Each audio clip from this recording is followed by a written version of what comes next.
It is time for another round of frequently asked questions on this channel. My name is Gina. I'm an author, editor, publishing professional. Normally I help you make your writing better, but today I'm clearing up a bunch of stuff that's in the comments all the time. First up, why are prologues bad? They're not. Prologues are not actually bad, but prologues serve a function within the story, and that function is more often found and more often needed within certain genres. So then a lot of people who are writing in those genres thought that they needed to have a prologue, thought that they were required, so they would write one even though the story didn't need one. And then because the story didn't need it, they ended up being skippable. They weren't actually part of the story. So then readers learned that you could skip prologues if you kind of wanted to. And so now people are looking at this and saying, like, only put a prologue in if you need it, if it is actually serving that function that it needs to serve. And I'm not going to go into that here because that's not what this video is about. But prologues are not actually bad. They are just a thing that you need to know how to use them. You need to wield them like any other tool. What is that bruise on your arm? It is my birthmark. I came that way. Nobody is hurting me. Nobody is hitting me. I am safe. All of that is fine. I appreciate your concern. I appreciate it less when you're being condescending about it, oddly. No, just a birthmark. What's that guitar behind you? Can we watch you play that? I don't play that. That's my husband's. My husband and two of my children play guitar.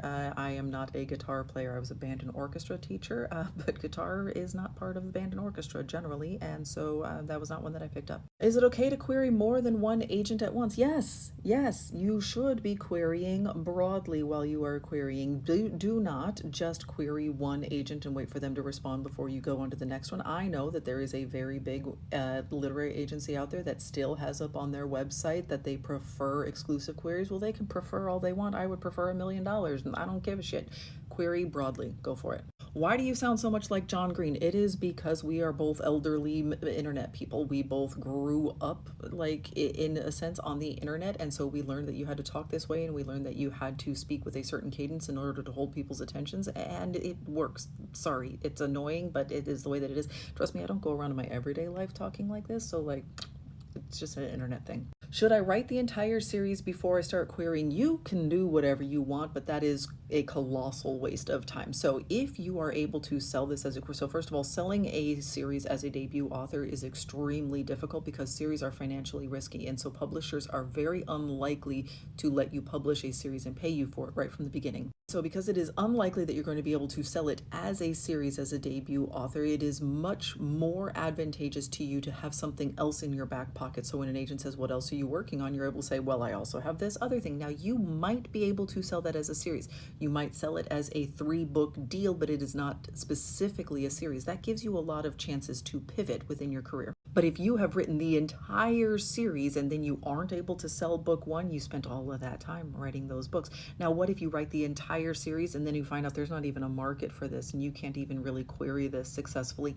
It is a better use of your time to write other things while you are querying and to start querying after book 1 is full and complete and polished.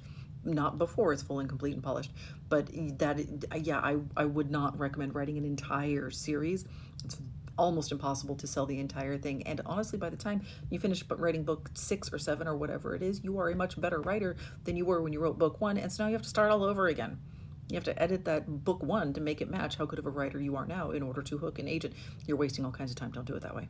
Should I self-publish? I don't know. I have an entire playlist pinned in my profile that goes through the pros and cons of self-publishing and traditional publishing. This really depends on your goals and your skill set and your budget and your time frames and what you will hope to get out of this. Like, I don't know. I don't know you. I don't know your life. I don't know your story. Like, you got to make this decision for yourself. There are pros and cons on both sides of this for all of it. Like, you got to make your own decision. Why do you say I can't do whatever it is I want to do in my book? I'm not the boss of you. Like, I'm not. Like, I might say that it is more advantageous, or it is a better use of your time, or it is more likely to be successful, or you'll probably, like, I try to couch things that way, but I am also kind of a pushy broad, and I sometimes say things in a way that is pushier than I intended them to be, and so it comes across as like, you can't do that. Literally, I only know of one rule in publishing, and that is that a romance, if you are going to sell it to romance readers, has to have a happily ever after. Absolutely everything else in publishing is a guideline, and some of those guidelines are pretty flimsy at best. So, like, I don't mean that you can't do that. I just mean, like, this will probably be easier for you if you try it this way, but if you've tried it that my way and you don't like it that way, then don't do it.